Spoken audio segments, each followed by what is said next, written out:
He wanted to tell Stephen all about his new job. Hold on, Thomas! Shouldn't one of us be at the front? What happens when we get to the top of the slope? But it was too late. The troublesome trucks were already on the slope. They started to pull forward, dragging Thomas and Percy behind them. Cinders and ashes!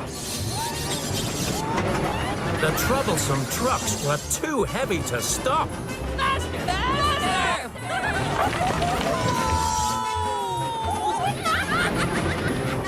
That sounds like a runaway train!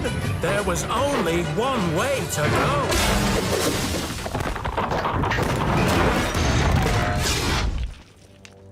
Cinders and ashes, Percy. That was a close call. Thomas and Percy pulled the heavy cars back again, feeling very relieved. They didn't realize that poor Stephen was now trapped in the mine.